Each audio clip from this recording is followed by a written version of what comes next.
Let's unbox the brand new Black Series 6-inch scale figure of Nightsister Merrin from Jedi Survivor. Varykino. If it's Star Wars, we collect it. Hello there, thanks for visiting Varykino. I'm very excited to be unboxing a brand new Star Wars Black Series 6-inch scale figure today. We have Nightsister Merrin from the video game Star Wars Jedi Survivor. I was really not expecting to be able to find this figure so early, but this past weekend the new wave arrived at local department store The Warehouse here in New Zealand. At the time they had a buy one get one half price deal on toys, so of course we were able to track down all 5 figures in this new assortment, which includes Night Trooper, Chewbacca, Ezra Bridger, Han Solo, and of course Nightsister Merrin. I've opened up Chewbacca and Han Solo. I'll have those figures and reviews linked down below, but here we have Nightsister Merrin. I love the Gaming Greats line. She's got some really fun accessories. I can't wait to open her up and check out all of the details. So thank you so much for hanging out with me today. Coming up really soon, I'll take a closer look at Merrin out of the packaging. We'll go over all of the accessories and articulation, but first let's take a really quick look at the packaging. The Black Series figure of Nightsister Merrin comes in the modern rectangular squared off Black Series packaging. Really like this style. We have the Star Wars The Black Series logo here at the top with the gloss effect for the Star Wars logo and a really nice big window showing the figure here. That window just peeks around on the left hand side. Because she is from a video game, the window also includes the black and silver foil sticker for the Gaming Greats line, and the Gaming Greats accent color is this dark teal, which we have for the stripe across the bottom underneath the window. We have the video game title, Star Wars Jedi Survivor, and that same color is used for the character name, Nightsister Merrin, and she is number 28 from the Gaming Greats line. Now on the side we have some really nice mural art of Merrin here, wielding some Nightsister magic. I really think that's quite cool. Coming in with that dark teal color at the bottom, you can just read the black text for the name Nightsister Merrin there at the bottom. That teal color again here on the back for the accent stripe with the number 28. A closer up insert there of that fantastic mural art here on the back. We also have the video game logo, Jedi Survivor, here in the bottom. We have a short blurb for Nightsister Merrin. A powerful magic-wielding member of the Mantis crew, Merrin spent most of her life in Dathomir after escaping the massacre of her coven. She became an ally to Cal Kestis, leading her to leave Dathomir and pursue her own path. We've got that repeated in a few different languages. Overall, very nice packaging, of course, but I think she's going to look really cool out of the box, so let's open it up. So now I have Nightsister Merrin out of the packaging, as well as the 3 accessories, which we'll take a look at in a moment, but first the figure. She looks really cool. Of course, she is a Dathomir witch, so she's got these really interesting markings on her face, and if this figure was made years ago, before we had that photorealistic digital printing, I don't think it would look as cool as this. Obviously it's a modern video game, we wouldn't have had figures of this character 10 years ago, but this just looks really nice. I like the softness of those lines on her face, the light gray color for her face as well, and of course the eyes. I'm loving the eyes on the modern Black Series line. Absolutely incredible. Really hard. I can't even imagine trying to hand paint something like that. Looks really nice. We've got color on the lips there as well, and I like just this little strand of hair coming across her forehead, just a little bit separate from the rest of the hair. The hair is a secondary piece attached on, not sculpted. It does come down here in the back. It is resting on the hood here in the back, so I'm not sure how much we're going to be able to tip the head back. I think that might restrict there a little bit, but she's got a fairly good head position. It doesn't look like we've got any painting for the hair. I don't see a wash or any accent colors, just this mid-gray, but it looks very nice. Bit of a neutral expression, but it looks nice. You know, I don't necessarily always want strong facial expressions. I don't mind the neutral expression there. Overall, she looks really nice. I really like that face. It's so striking, makes her a very distinctive character. So moving on to her outfit, we've got the sort of a rubbery vest section here, which is of course part of this hood. I like the sculpting on the hood. If you do these sorts of things in soft goods, hoods are very tricky. They tend to bunch up, so I like the fact that we've got it sort of sculpted here in plastic, sitting nice and flat there in the back, just away from the hair, which is nice. Some really nice details. We've got sculpted lines. We've got some greeblies down here, accented with a dark metallic paint. Nice and tidy there. We don't have that greebly here on this side, just those stripes. And we've got some fantastic tiny little sculpted stitch lines here on the back of the vest. You can sort of see the lines and a tiny line of what would be stitching on the original design. Really, really nice. A little bit of curving, kind of a little bit of creasing going on here, which is really nice. We've got these sleeves coming down, and then we've got wrappings over the forearm. We've got two-tone paintwork here, which looks tidy. It is always important that the paintwork matches up to the sculpting, and that appears to be the case very nicely here. A little bit of a hand wrapping on the back of the hand here, coming down to the fingers.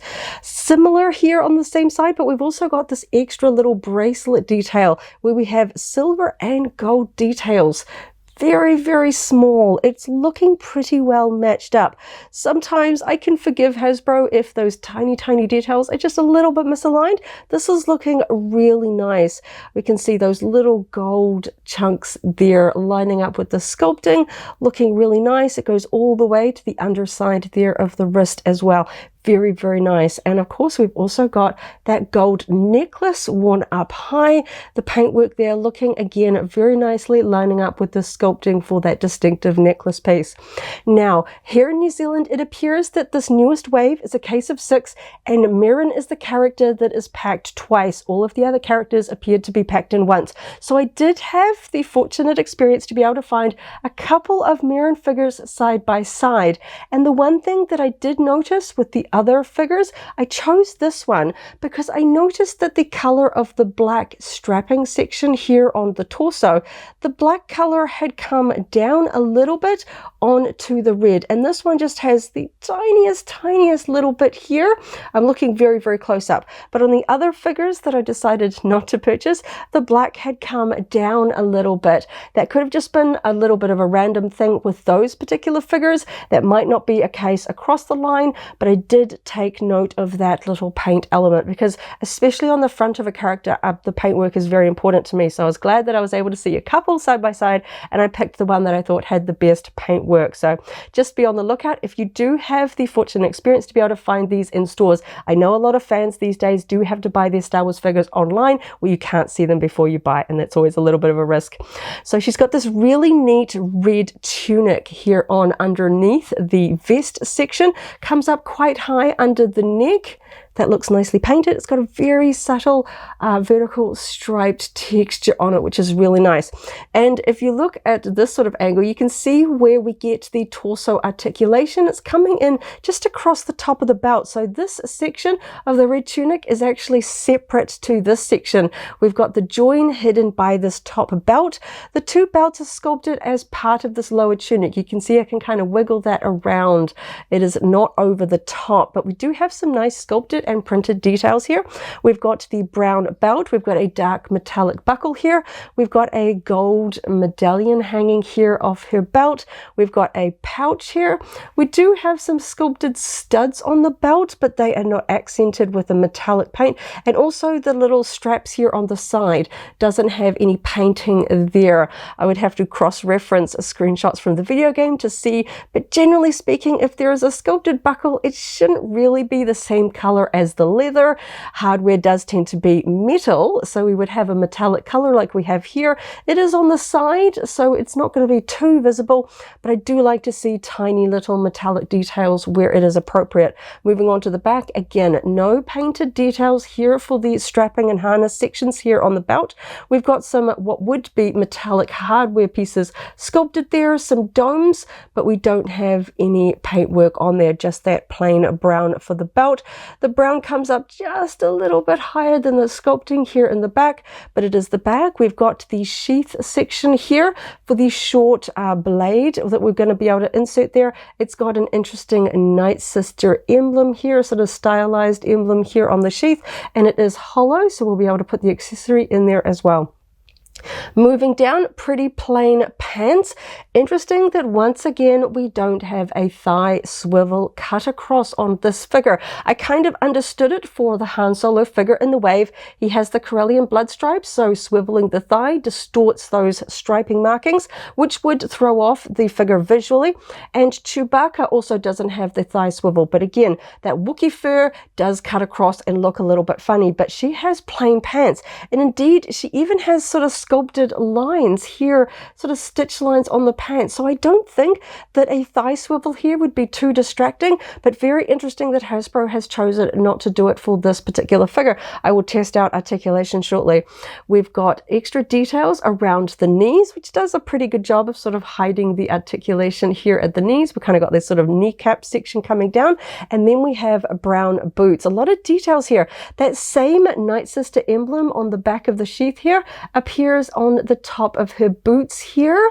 It isn't accented with paint, it's just a recessed design there. We've got some buckles here. Once again, like the belt, we don't have any metallic paint to accent what would be hardware there. We've got a strap here with no paint, and also down here. I don't know what color the buckles would be, whether they are basically dark or not very visible in the game. I do like the wrinkling that they have sculpted here, and of course the boot design works very well with the articulation, the kind of transition between this paneled section and the strap around the ankle. We can see the articulation there in the back. No painting on the boots, just the brown plastic. We can see the peg holes on the underside there. Working down the back, we can see the plain pants there, the boots, a nice kind of pebbled texture to the boots. I like it when Hasbro does sort of fabric and leather textures for their scale figures. Just kind of makes it look a little bit more like a shrunk down person rather than a plastic toy, because I like it when the textures feel accurate to the source material. I know it's a video game, it's not real fabric, but of course the high resolution of modern video games, everything looks real. So I'm liking the details here that we have, the different textures. The jacket looks smooth, like it's, you know, sort of nice polished leather. Really nice sculpting. It's just, she looks really cool. Very detailed. So nice paintwork. As I mentioned, I was just watching at that spot there. Of course, I was only able to see 3 figures. There may be, you know, maybe there are figures out there with other misaligned paintwork, but it was just that one spot that I noticed on the figures that I was able to see. I really like how nicely fitted vests are on modern Star Wars figures. Back in sort of not too long ago, if there was like a plastic component over the torso, kind of ended up sort of bulking out the figure, but I noticed this on the Han Solo as well. The vest fit really nicely around the figure because we're really familiar with characters like Han Solo. We want the proportions of the figure to be spot on, and I really like the way that there is like a curving to this vest and kind of nips in. Doesn't make it look too bulky, because of course real fabric would sit close to the body. The plastic does sit just a little bit further out, but I like that it's not really bulking out the character. It still looks nice and sleek with the character, and you can really see the way that it's kind of sculpted here in the back. Really nice fit. The draping in the back of the elbows working very nicely just to hide the articulation there in the back, and just those wrinkles and draping on the fabric components, really nice. She looks fantastic. Even if you haven't played the game, I think you can appreciate the details on this figure, and especially that fantastic paintwork there. She looks amazing. Let's go over the articulation. I'm going to start off with the head. Turning the head, I always find that turning the head is going to move the neck section there as well. I can see that the red collar is actually turning with the head, which I don't mind. Now, I can tip her head about forward down there. Not so much to the back, because her hair is going to hit in this plastic collar section there. It's kind of deep, but the collar behind her hair is quite high, so she's only going to come up that. So she does have a little bit of a tipped perspective there. She's not very straight, but of course if this is a component of her costume, Hasbro's going to have to include it. We can get some sort of tilted heads. It's looking good. Can't tip her too far down, but that's about as well as I'd really want to have a figure tip down. Yeah, so she is going to hit her chin on the collar if you really turn her to the side, because she does have quite a high stand-up collar, but you can kind of rotate it, and it is flexible, so it is going to move out of the way. You can kind of widen the collar just a little bit if you want to get those sort of harsher angles to the side, but overall I think she's looking pretty good. We do have these sort of slightly wider shoulder sections on the vest part of her outfit here, so I'm wondering how that might impact when we want to raise the arms up. Let's test the arms. A little bit stiffer on this side than the other side. We can get them straight up. She's straight out of the box, so she is a little bit tight. I'm going to be a little bit gentle with my brand new figures. These are very hard to find here in New Zealand, so I don't have really the chance to go and replace my figure if something goes wrong. So yes, she is very restricted with going straight up. I'm not getting the arms right by the ears or anything like that. This side especially, you can see it's not very high up there at all. So not going to be raising the arms up really above the shoulders too much. But she does have them sitting quite close to the body, which I do like. I generally like, you know, characters to look natural when they're standing up. I'm not generally putting my characters' arms up over their heads. Maybe Tusken Raiders with their gaffy sticks. That is an exception. Let's check out, the underside of the arm here. We've got this really nice sort of lighter brown, because this is like a dark grey. We've got this striped brown section on the underside of the arm. It has a sort of a striped surface texture to it, so when I run my nail on it I can feel that. That is really quite fun, and of course you can see that a little bit better when you open up the arms. Let's check out her elbows. Tight angle there, which is good. Some figures, they're quite restricted by the sculpting in here, so they end up having a little bit more of just a squared off angle there. She can bring her hands up quite tightly to the body. You can even get her arms all the way together, which is quite nice. I can actually clasp them together. Oh, and turning the hands towards the front, you can see an extra little painted detail that I didn't notice before. The covering on the back of her hand is attached to a gold metallic ring, which we can see painted there, which is very nice. I like that. You can just see the gold shining there. Very nice. And of course, I think it's a pretty good match. Sometimes when we use different plastics, or perhaps one is a painted element, the hands and face can be different colors. This looks like a pretty good match in terms of plastic color. You can see if I'm putting her hand right up to her face. Under this lighting condition, it looks like the hands are perhaps a little bit paler. Strong lights, if I'm putting her back like this, I don't notice the difference. Really strong lighting, it's looking just a little bit lighter under some lighting conditions, but I'm probably not going to have her putting her hands to her face like that, but that is interesting. I'm liking just how tight I can get her hands.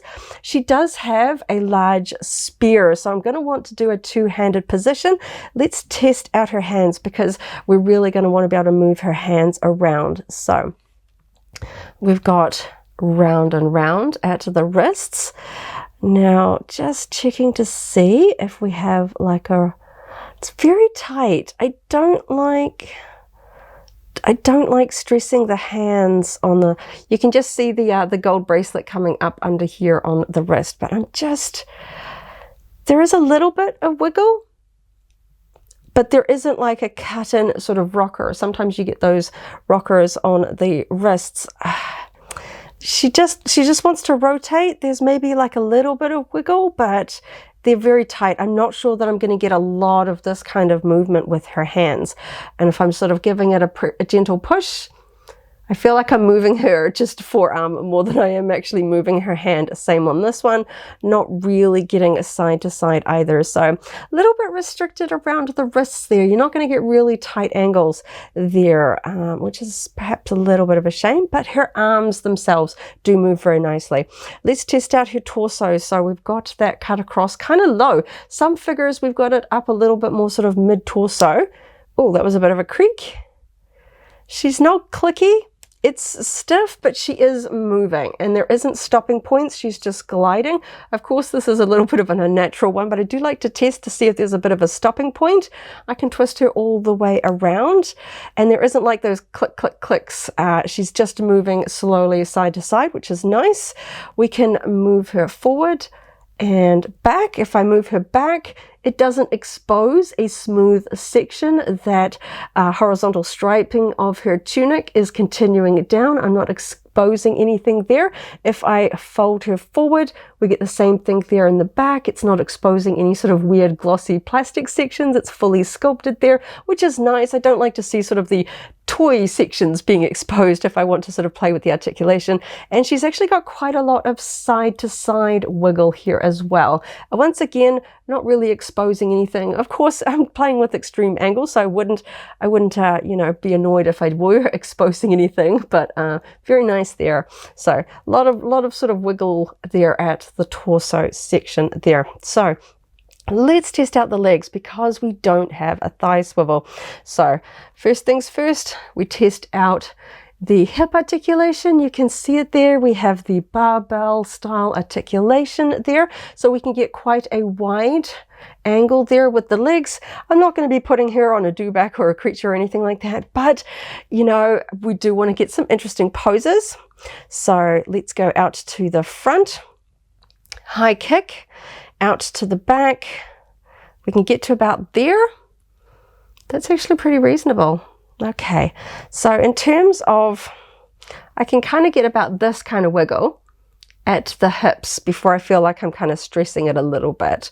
We do have a very subtle sculpt line here that's kind of going to want to line up. For me personally, I like it when the sculpting lines line up. And we've also got that pant seam line down the sides. We've got a little bit of sort of the sort of a fly zip up section sculpted there on the pants as well. There's zips in this Star Wars game, but they're hidden there anyway. And we've got those seams there in the back. So we've got seams here on the back that kind of come through into the seat of the pants there. So personally for me, I like it when things just line up. It just feels a little bit more true to life. But I know that some fans may be missing that thigh swivel just to kind of get those full rotation. So we've got, I figured it's going to be like Han Solo from the same wave. So we can rotate at the top of the boots instead. So you can see the boot is actually not moving with the knee. We've got a full articulation point just below the knee as well. I wonder if I can swivel these knees. They're very tight, but they do move side to side. On my figure, I might be able to loosen those up, but there is a side to side wiggle as well as the boot. So instead of getting that rotation here, we're going to do it in the lower section here, just like Han Solo. So if you really want to play with articulation, that might bother you. For me, generally speaking, the lower half of the body, I'm using that to just make the character stand up straight. So I like the smooth look, especially when we don't have details to kind of hide that thigh swivel. But I've still got the boots there to just kind of do adjustments to get my character to stand up or perhaps balance for a little bit of a pose. Testing out the knees. That's a pretty good angle. The boot does hit onto the back of the knee, so I'm not going to get a tighter angle there. Nice and easy to move. I'm not fighting her knees there. The kneecap section is sculpted as part of the thigh. That is not separate. It's not going to move. You can see there, if I'm going to try and make her perhaps sit down in a cockpit or a diorama, I can get her into a pretty reasonable seated position. With those angles there, she doesn't look terribly bent or anything. It's just that one little section there. And of course, it is rubbery, so it's just kind of sitting there. I don't even feel like that is stressing the bend there of that little toggle hanging down there. It's just going to sit like that. That little pouch there is also rubbery, so it's just sitting there to the side of the figure, and we can see where the holster is sitting here. The sheath at the back, it's not really affecting where she's going to sit. So overall, very nice. Interesting articulation. Going to be just fun to play around with some poses with her because she doesn't have a blaster. A lot of the figures I've opened up recently are just sort of blaster characters, so they do a lot of standing and pointing. She's very different. I'm loving the details on this figure. Just a little bit interesting that I can't really get too much movement with the hands. But yeah, Very nice. Let's take a look at the accessories that she includes. She has this long spear weapon. It looks like it might be made from the base gray plastic that we see here at the tip. This is not painted. This looks like the gray. It's trying to be metallic, but it's not metallic. Sometimes I wish Hasbro would just paint with the metallic silver paint. It just looks more vibrant, like the little silver that we have here at the wrist. It always looks different to cast gray plastic that's trying to be silver. And we have some painted and sculpted black and brown sections here to grip onto. Looks pretty nice. Everything looks nicely painted to match up with the sculpting lines. We don't get a lot of sort of bleeding over the sculpting lines, and it has just a little bit of flex to it, and it's nice and straight. I don't like it when there's sort of that really rubbery plastic. This one has a little bit of give. I'm not going to stress it out because I feel like you could snap this. It is that kind of plastic, but at least it's not rubbery, and it looks pretty straight to me. And of course, we've also got sort of a shorter, almost like a little broken off section, because this little bit kind of looks jagged. We've got sort of a wooden section here. We've got that sort of raw edge, sort of broken off section there, and that same gray plastic sculpting there. Just to test this one out, it should fit into the sheath on the back of her belt very nicely. It does sit in there. It kind of doesn't want to go past this point. I might be able to force it through, but it does sit in there nicely. I don't feel like that's going to fall out. I really don't want to lose accessories once I have them displayed on my figures. It slides in and out. I don't feel like I'm going to scratch it or damage it. It does have a very thin grip on this one, so this should just slide into her hands. She does have that sort of hand wrapping on the palm of her hands, so I'm not going to be putting these things in and out a lot because I don't want to like potentially scratch the paint. Not as many characters have painted textures on their palm of their hands for holding things, so there is actually a little bit more of a tension to her grip there than I was perhaps expecting. It goes in there nicely. I don't feel like it's going to fall out of her hands in that particular grip. It looks nice. She holds it very easily. Of course, this hand, she doesn't have a blaster, so unlike many figures, she doesn't have an extended trigger finger on her right hand. She does kind of have a bit of a pointing finger on her left hand here, but it is still joined with the lower finger, so it's a little bit more kind of like this. So let's test it out. It does come out easily with a little bit of a push. Goes in very easily there. Still, I think I'd have to really fling it around. If she fell off a shelf, she would probably drop this, but it does go in her hand nice and easily. I'm not fighting it. I don't feel like I'm putting a big sort of grinding motion against that painted texture there on her hand, which I'm very happy about. Testing the larger one, I'm just going to kind of go in from the top. This texture here, very good for holding. I feel like that is a thicker bit than this higher up section. Of course, this looks a little bit odd. I'll test it at a lower grip point. Let's go here. Just kind of pushing that through her fingers. She's going to hold that very easily. Let's try a two-handed position because I'm not sure how well this hand is going to rotate to hold it. Okay, that's not too hard at all. I thought I might be fighting with the hands because of that just not as much movement there at the wrists, but she looks cool. Very rudimentary first position there, but she looks pretty cool. If you're not adventurous with posing like me, she looks pretty cool, and that was very, very quick. But of course, she is a Nightsister, and the accessory that I am the most excited about is the Nightsister magic effect. I'm very nostalgic about these sort of translucent effects. I know they come across to some collectors as more like a play feature because they were heavily featured in the 3.75-inch line, particularly around the prequels, the sort of force push, blast effects, those sorts of things. And they come across as a little bit of a play feature in some toy lines, but Nightsister magic is kind of a force effect that is just so visible. We don't really see the force when Jedi do force push and things like that. It's invisible, but Nightsister magic has that creepy green glow to it, and I think this is really cool. It does have a bit of a flex to the thin point, which is good. I didn't want this to be brittle because if you snap this off, it's going to look really awkward, and it is reasonably straight on my one, but it's not a manufactured manufactured item like a spear. So I don't actually care if this is a little bit wobbly because it's sort of, you know, it's swirling, it's mystical. And we've got the kind of a recessed hole here on the inside. Hasbro had one promotional image that I was able to find of the Merrin figure holding this effect, but it is from the front. So you kind of see the effect like this. I really want to know how this is going to fit onto her hand. We've kind of got like these little spikes coming off and this interesting sort of organic shape. So I'm thinking it's going to fit over her hand. It was pictured on her left hand in the box. So I think it's going to take just perhaps a little bit of trial and error. I'm looking at the hole, trying to think how the hand is going to fit into this. But yeah, I was really worried that it was going to be like something where they're going to like hold and it's going to look awkward because I really want this to look cool. So I'm just going to give it just like a few tries to see how her hand is going to fit in. Oh, that clicks in. That's kind of nice. Can you, hopefully I'm going to be able to show how deep her hand is actually fitting into that. That actually kind of fit on there quite snugly. It kind of almost clicks, which is really nice. I was worried it was going to be a bit precarious because there are lots of Hasbro's promotional images of her holding the spear and only one of the Nightsister magic effect. And I was like, oh, does that mean it's going to be tricky to balance or perhaps attach and they just got the one angle? So yeah, it is kind of, you know, swallowing her hand there a little bit, kind of, you know, it's not resting on her palm or anything like that. It's kind of depicted as swirling between her hands on the box art. This is a little bit more around her, but I think this is a pretty good sort of middle ground between wanting something to attach to her hand without her hand being in a really awkward position, because unfortunately it's pretty rare for us to get alternate hands in the Black Series line. Unlike the vintage collection 3.75 inch, we tend to get alternate hands on that. So I'm just going to see if I can like redo that. Yeah, there we go. Very cool. And I kind of like the fact that this is just a little bit rippled and organic.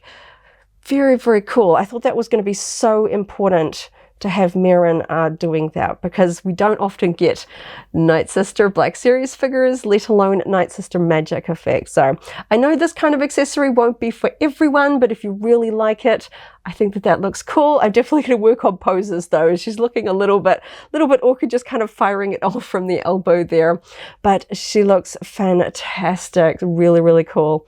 So I really was curious to see how Merrin would look alongside Cal Kestis. This figure is also from Jedi Survivor. So if you're putting together a little bit of a Gaming Greats Jedi Survivor scene with your Black Series figures, this is how these two figures are going to look side by side. If you are curious about the heights of these figures, here is the measurement here in centimeters. And here it is in inches. Of course, there will be a little bit of variance with feet position and legs. So there you go. She is just a little bit shorter than Cal Kestis, but they're looking really cool. Of course, he is a slightly older figure. He still has the thigh swivel, but he's looking really cool. And I'm loving seeing all of the Gaming Greats figures really coming together and creating some really cool scenes from the Star Wars video game lineup. She is really fun. I'm liking her accessories. Just going to play around with the posing to get that Nightsister magic effect looking really cool, because I think that that is a really fun accessory for her. Love the printed details on her face, especially really nice costume details. If you're a fan of the video game, she's a really cool figure, and I really enjoyed unboxing her and seeing her alongside Cal Kestis. Thank you so much for hanging out with me today as I opened up a brand new Black Series figure from the Gaming Greats line and had a lot of fun checking out the details. I hope you have a wonderful morning, afternoon, or evening wherever you are in the galaxy, and let's hang out again very soon for more Star Wars fun. May the Force be with you. If you're a Black Series fan, I recently unboxed the brand new Han Solo figure from A New Hope. That video is linked here in case you haven't already seen it, as well as a whole Black Series unboxing playlist. This is the way.